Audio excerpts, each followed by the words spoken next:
Decode the world unfiltered.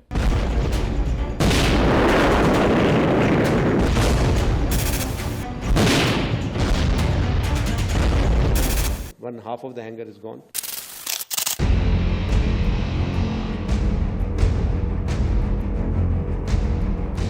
Operation Sindoor நடவடிக்கையின் போது பாகிஸ்தானுடைய 5 போர் விமானங்கள் சுட்டு வீழ்த்தப்பட்டதாக இப்போ இந்திய விமானப்படையினுடைய தலைமை தளபதி திரு ஏபி சிங் தெரிவிச்சிருக்கிறார்.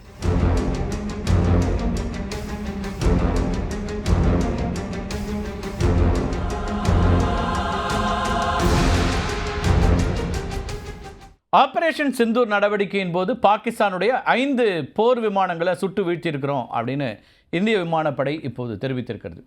காஷ்மீருடைய பஹல்காமில் நடத்தப்பட்ட பயங்கரவாத தாக்குதலில் அப்பாவி சுற்றுலா பயணிகள் 26 பேர் உயிரிழந்தாங்க. இது உங்களுக்கு நினைவு இருக்கும். அதுக்கு பதிலடியாக பாகிஸ்தானில் செயல்பட்டு கொண்டிருந்த பயங்கரவாத முகாம்கள் மீது இந்தியா தாக்குதல் நடத்தி அழித்தது.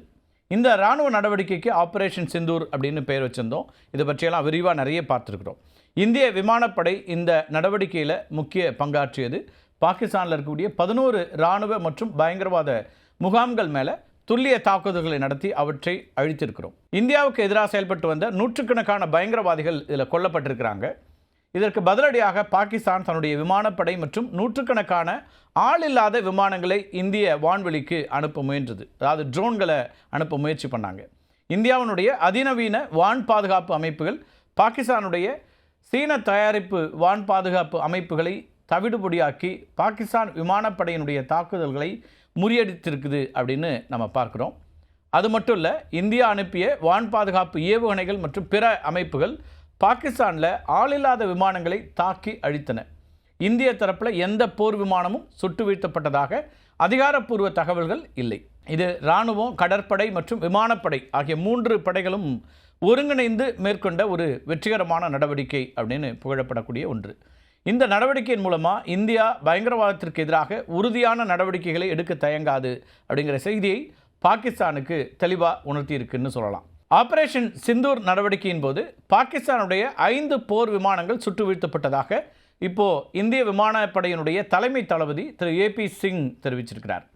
விமானம் தரையிலிருந்து 300 கிலோமீட்டர் தூரத்தில் குறிவைக்கப்பட்டு அழிக்கப்பட்டதாகவும் அவர் கூறியிருக்கிறார். இது மட்டும் இல்லாமல் பாகிஸ்தானுடைய ஜகோபாபாத் அப்படிங்கிற விமானப்படை தளத்தில் நிறுத்தி வைக்கப்பட்டிருந்த F-16 விமானம் மற்றும் போலாரி விமான தளத்தில் நிறுத்தி வைக்கப்பட்டிருந்த ஒரு விமானமும் அழிக்கப்பட்டதாக ஏர் மார்ஷல் இப்போ தெரிவிச்சிருக்கிறாரு. இதில் ரொம்ப முக்கியமானது AEW&C, அதாவது airborne early warning and control system. பாகிஸ்தானுடைய விமானப்படையில் airborne early warning and control AEW&C விமானங்களை தன்னுடைய வான் பாதுகாப்பிற்காகவும் கண்காணிப்பு திறன்களை மேம்படுத்துறதுக்காகவும் அந்த நாடு பயன்படுத்திகிட்டு இருக்கு. இப்போ பாகிஸ்தானில் இருக்கக்கூடிய முக்கியமான இந்த AEW&C விமானங்களுடைய ஒன்று தான் SAB 2000 ஏரியே அப்படின்னு சொல்லக்கூடியது. இந்த SAB 2000 ஏரியே இருக்கு இல்லையா, இந்த விமானம் ஸ்வீடனை சார்ந்த SAB குழுமத்தினால் தயாரிக்கப்பட்ட ஒரு அதிநவீனமான வான்வழி எச்சரிக்கை விமானம்னே சொல்லலாம். பயணிகள் விமானத்தின் அடிப்படையில் மாற்றியமைக்கப்பட்ட ஒரு விமானம். இந்த விமானத்தினுடைய மிக முக்கியமான அம்சங்கிறது அதன் மேல் பகுதியில் அமைந்திருக்கக்கூடிய ஏரியே ரேடார் அமைப்பு தான். இந்த ரேடார் அமைப்பானது வான்வெளியில் நடைபெறக்கூடிய தாக்குதல்கள், ஊடுருவல்கள், அது மட்டும் இல்லாமல் கடல் பரப்பு அப்படின்னு எல்லாவற்றையும் துல்லியமாக கண்காணிக்கக்கூடிய திறனை கொண்டிருக்கக்கூடிய ஒன்று. இந்த SAB 2000 இருக்கு இல்லையா, இந்த விமானத்தில் பயன்படுத்தப்படக்கூடிய radar active electronically scanned array அப்படின்னு AECSA அப்படின்னு சொல்லுவாங்க, ஒரு தொழில்நுட்பம். இந்த தொழில்நுட்பத்தை பயன்படுத்தி தான் இந்த விமானத்தில் இந்த ரடார் கருவிகள் பயன்படுத்தப்படுது.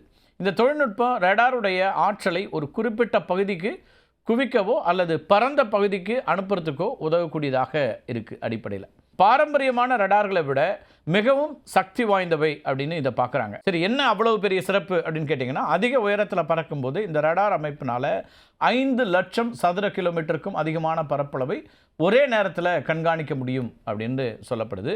இது எதிரி போர் விமானங்கள், ஆள் இல்லாத விமானங்கள், ஏவுகணைகள், அது மட்டும் இல்லாமல் கப்பல் இலக்குகளை கண்டறிவதற்கு உதவக்கூடியதாக இருக்குது.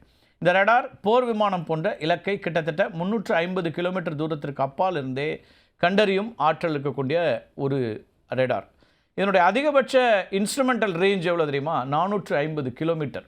இப்போ வான் பாதுகாப்புக்கு மட்டும் இல்லாமல் கடல் பரப்பு கண்காணிப்பு, தேடுதல், அது மட்டும் இல்லாமல் மீட்பு பணிகள், எல்லை பாதுகாப்பு, உளவு தகவல்களை சேகரிக்கிறது அப்படின்னு முக்கியமான பணிகள் எல்லாம் இந்த ரடார் செய்து சாப் 2000 எரிங்கிற விமானம் 9.5 மணி நேரத்திற்கு மேல் தொடர்ந்து பறக்கும் திறன் கொண்ட ஒரு விமானம்.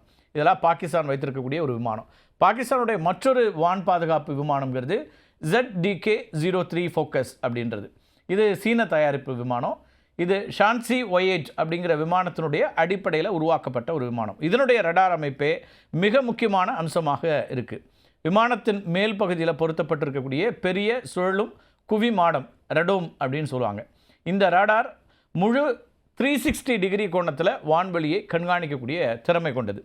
இதுவும் எதிரி இலக்குகளை நீண்ட தூரத்திலேயே கண்டறிந்து வான்வழி தாக்குதல் மற்றும் பாதுகாப்பு நடவடிக்கைகளுக்கான ஒரு உதவிகரமான ஒரு ரடாராக இருக்குது. இத்தனை திறன்களை கொண்ட அதிநவீன விமானங்களை தடுத்து அழித்திருக்கிறது இந்தியாவினுடைய S-400.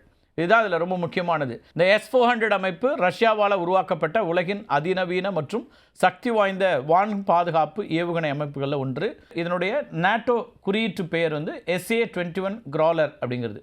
இந்த S-400 அமைப்பு ஒரு ஒருங்கிணைந்த ரடார் அமைப்பை கொண்டிருக்கக்கூடியதாக இருக்கும். ஒரே நேரத்தில் 300 இலக்குகளை கண்காணிக்கவும் 36 இலக்குகளை தாக்குவதற்கும் ஏற்ற வகையில் இது உருவாக்கப்பட்டிருக்கு. இந்த ரடார் 600 கிலோமீட்டர் தூரம் வரைக்கும் இலக்குகளை கண்டறியும் திறன் கொண்டது.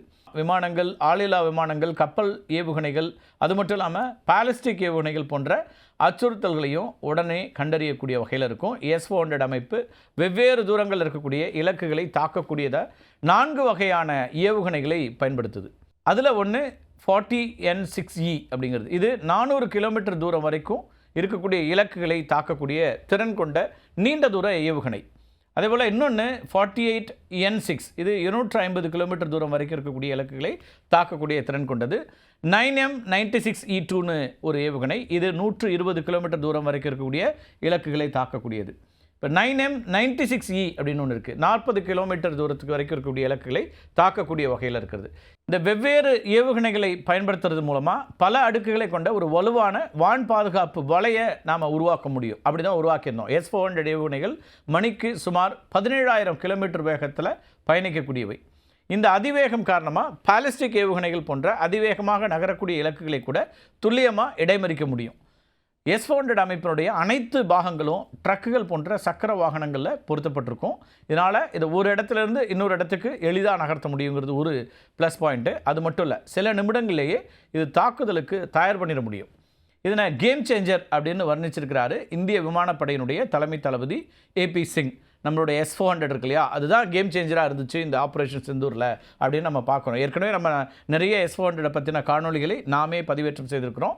இப்போ அதிகாரப்பூர்வமாக விமானப்படையினுடைய தலைமை தளபதி AP சிங்கும் சொல்கிறார்.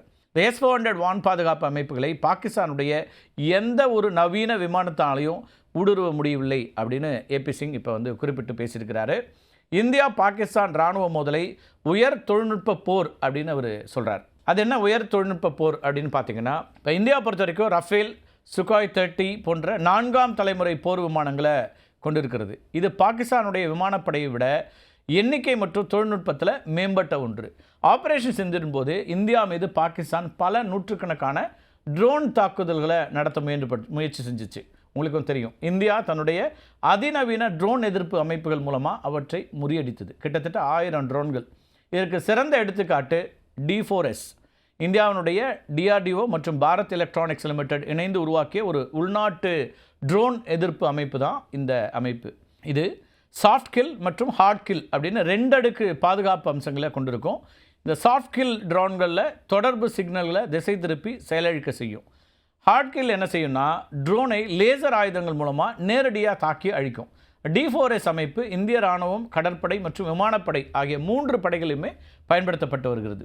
பாகிஸ்தான் இராணுவம் துருக்கி போன்ற நாடுகளிலிருந்து பெறப்பட்ட ட்ரோன் தொழில்நுட்பத்தை பயன்படுத்தி இந்தியா மீது தாக்குதல்களை நடத்த முயற்சி பண்ணாங்க. ஆனால் இந்திய பாதுகாப்பு படைகளால் இவை பெரும்பாலும் முறியடிக்கப்பட்டிருக்கின்றன. ஆபரேஷன் சிந்தூரின் போது கேரளாவை சேர்ந்த ப்ரோஃபேஸ் போன்ற சில இந்திய சைபர் பாதுகாப்பு நிறுவனங்கள் பாகிஸ்தானிலிருந்து வந்த மில்லியன் கணக்கான சைபர் அச்சுறுத்தல்களை வெற்றிகரமாக தடுத்து நிறுத்தியிருக்கு. அதுவும் இங்கே கவனிக்க வேண்டியது. அதனால் இராணுவ தளவாடங்கள் மற்றும் நவீன தொழில்நுட்பம் ஆகியவற்றை இணைத்து பாகிஸ்தானை விரட்டி அடிச்சிருக்கு இந்தியா அப்படிங்கிறதையும், 5 போர் விமானங்களை நாம் சுட்டு வீழ்த்தியிருக்கிறோம். நம்முடைய S-400 செயல்திறன் என்ன, அதேபோல் உள்நாட்டு தயாரிப்புகளாக இருக்கக்கூடியவற்றுடைய செயல்திறன் என்ன அப்படிங்கிறதெல்லாம் இன்றைக்கு நாம் பார்க்குறோம். ஏன்னா நம்முடைய இராணுவ தளபதி விமானப்படை தலைமை தளபதி ஏபி சிங் இது பற்றி குறிப்பிட்டிருக்காரு. அதனால் மீண்டும் ஆப்ரேஷன் சிந்தூரில் இந்தியாவினுடைய தரப்பிலிருந்து நாம் என்னவெல்லாம் வெற்றி கொண்டிருக்கிறோம் அப்படிங்கிறத பற்றி ஒரு காணொலியாக பார்க்கக்கூடிய வாய்ப்பு அமைந்திருக்குது. மீண்டும் ஒரு காணொலியில் சந்திக்கலாம் நண்பர்களே. நன்றி, வணக்கம்.